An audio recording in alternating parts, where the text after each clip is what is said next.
This is a problem of very recent making. My colleague Tammy Franks and I, we were delighted to attend the launch of the Alliance, and it gives me great heart that there are so many people with so much expertise who are here ready to try and address this current situation and, most importantly, make sure that it never happens again. Now, Craig has asked us to reflect. He wants us to be a bit reflective today. And I'm reflecting on my 30 years working in conservation, and when I had a briefing on this issue with government officials, my first question was, why on earth is the mining department the lead agency with something in a sensitive coastal environment? And the response that came back was, well, it's always been like that. Maybe it goes back to the salt mines of Siberia, but it strikes me that if I was going to pick an agency that I wanted to manage the environment, a sensitive mangrove environment, I probably wouldn't choose the mining department. Now, I know someone's going to come up to me later, perhaps with tears in their eyes, and say, Mark, public servants are people too. I know there are people in the mining department who really care about this, but I've got to tell you, as an agency, their day job is to facilitate the destruction of native vegetation. That's what mining does. These people are not the appropriate agency to be responsible for this area. We've got other agencies that I think are missing in action.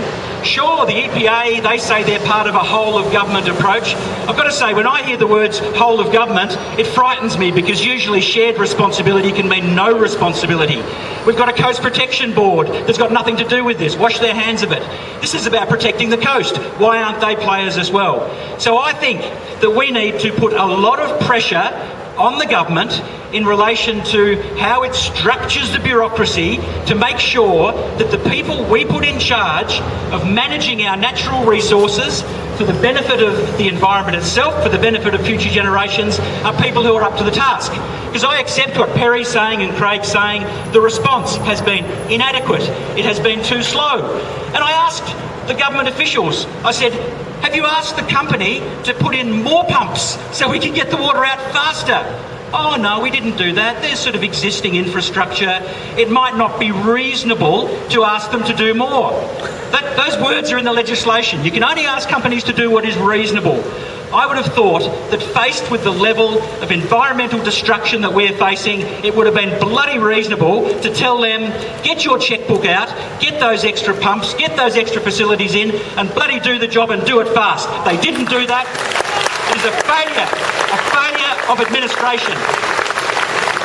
And what I'm comforted by is that you are smart people. You know this. You know the science. You've heard it thoroughly. You know the 4-point plan. You know what needs to be done. You will not let the government get away with doing nothing. I know that you have in your alliance some of the best experts in South Australia, and I know you're going to hold the government to account, and the Greens will be there with you. Thank you very much.